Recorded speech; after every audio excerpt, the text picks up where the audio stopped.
Sir ಏನೋ ಸಚಿವ ಸಂಪುಟ ಪುನರ್ರಚನೆ ಆಗಬೇಕು ಅನ್ನುವಂಥದ್ದು ನಿಮ್ಮ ಒತ್ತಡ, ಎಲ್ಲರ ಒತ್ತಡನೂ ಇದೆ. ಈಗ ಸ್ಟೇಟ್ ಎಲೆಕ್ಷನ್ ಮುಗೀತು, ಉಪಚುನಾವಣೆ ಗಲಾಟೆ ಎಲ್ಲವೂ ಮುಗಿದೋಯ್ತು, ತಮಿಳುನಾಡು ಸರ್ಕಾರ ಆಯಿತು, ಕೇರಳದ ಸರ್ಕಾರ ರಚನೆ ಆಯಿತು, ಹೈಕಮಾಂಡ್ ಫ್ರೀ ಆಗುತ್ತೆ.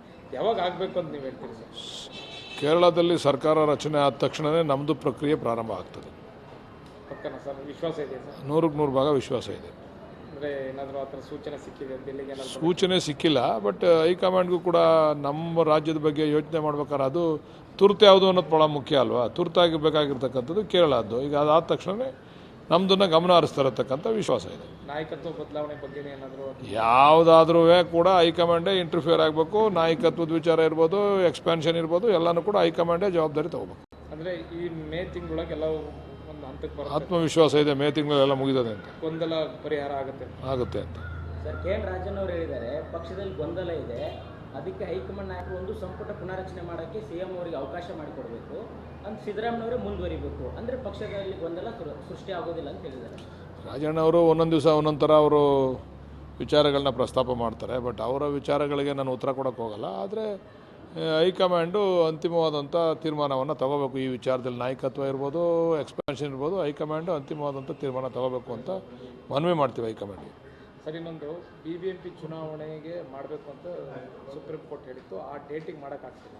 ಈಗ ರಾಜ್ಯ ಸರ್ಕಾರ ಮತ್ತೆ ಅದನ್ನು ಮುಂದುವರಿಸಬೇಕು ಅನ್ನೋದು, ಅಂದರೆ ಚುನಾವಣೆ ಮುಂದೂಡಬೇಕು ಅನ್ನೋ ಪ್ರಯತ್ನದಲ್ಲಿದೆ. ಅಫಿಡವಿಟ್ ಕೂಡ ಸುಪ್ರೀಂ ಕೋರ್ಟಿಗೆ ಹಾಕಿದೆ. ಇದೆಲ್ಲ ಒಂದು ಕಡೆ ಚುನಾವಣೆ ಮುಂದೂಡುವಂಥದ್ದು, ಚುನಾವಣೆ ಮಾಡದಲ್ಲೇ ಇರೋ ತಂತ್ರ ಮಾತಾಡ್ತಾರೆ. ಇಲ್ಲ, ಆ ಥರ ಅಲ್ಲ, ಇನ್ನೂ ತಯಾರಿ ಆಗಬೇಕಲ್ಲ. ಈಗ ಗ್ರೇಟರ್ ಬೆಂಗಳೂರು ಆಗಿರೋದ್ರಿಂದ ಸಾಕಷ್ಟು ತಯಾರಿಗಳಾಗಬೇಕು. ಆ ತಯಾರಿಗಳಾಗಲಿ ಅಂತೇಳಿ ರಾಜ್ಯ ಸರ್ಕಾರ ಆ ಪ್ರಸ್ತಾವನೆಯನ್ನು ಮುಂದಿಟ್ಟಿರ್ಬೋದು. ಅದನ್ನು ಸುಪ್ರೀಂ ಕೋರ್ಟು ಸೂಕ್ತವಾಗಿ ಅದನ್ನು ಪರಿಶೀಲನೆ ಮಾಡ್ತದೆ. ಇಲ್ಲಾಂದರೆ ಸುಪ್ರೀಂ ಕೋರ್ಟ್ ತೀರ್ಮಾನ ತಗೊತದೆ. ಸರ್, ಇನ್ನೊಂದು 5 ಪಾಲಿಕೆಗಳಿದೆ ಮಾಡಿ, ಅದನ್ನು 3ಕ್ಕೆ ಮಾಡಬೇಕು ಅಂತ ಒಂದು ಪಕ್ಷದೊಳಗೆ ಒಂದು ಚಿಂತನೆ ಇದೆ ಅನ್ನೋ. ಇಲ್ಲ, ಈಗೇನು ತೀರ್ಮಾನ ಆಗಿದೆ ಅದೇ ಫೈನಲ್ ಅಂತ ನಾನಂತೂ ಅಂದ್ಕೊಂಡಿದ್ದೆ. 5ರಿಂದ 3ಕ್ಕೆ ಮಾಡೋದು ಯಾವುದೂ ಇಲ್ಲ. ಈಗ 5 ಇದೆಯಲ್ಲ, 5 ಅಂತಿಮವಾದಂಥ ತೀರ್ಮಾನ. ಸರ್, ಈಗ ಮೋದಿ ಅವರು ಒಂದು ಹೇಳಿಕೆ ಕೊಟ್ಟಿದ್ದಾರೆ, ಚಿನ್ನವನ್ನು ಖರೀದಿ ಮಾಡಬೇಡಿ,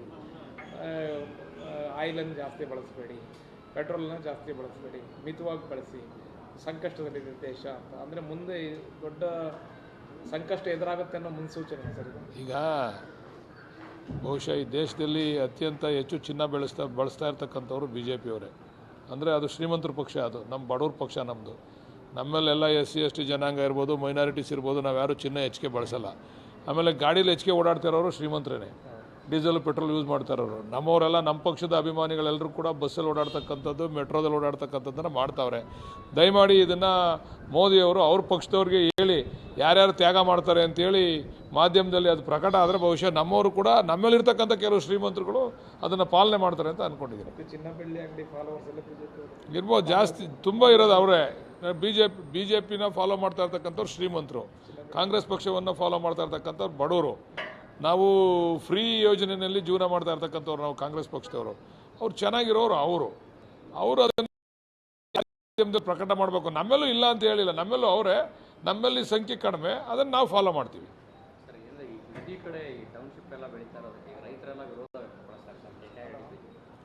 ಯಾವುದಾದ್ರೂ ಒಂದು ವಿಚಾರಗಳಾಗಬೇಕಾದ್ರೆ, ಏನಾದರೂ ಒಂದು ಒಳ್ಳೇದಾಗಬೇಕಾದ್ರೆ ಕೆಲವರು ವಿರೋಧ ಇದ್ದೇ ಇರ್ತದೆ. ಕೆಲವರು ವಿರೋಧ 30% 20% ವಿರೋಧ ಇರ್ತದೆ. 80% ಮಾಡಬೇಕು ಅಂತಕ್ಕಂಥ ತೀರ್ಮಾನ ಆಗಿದೆ.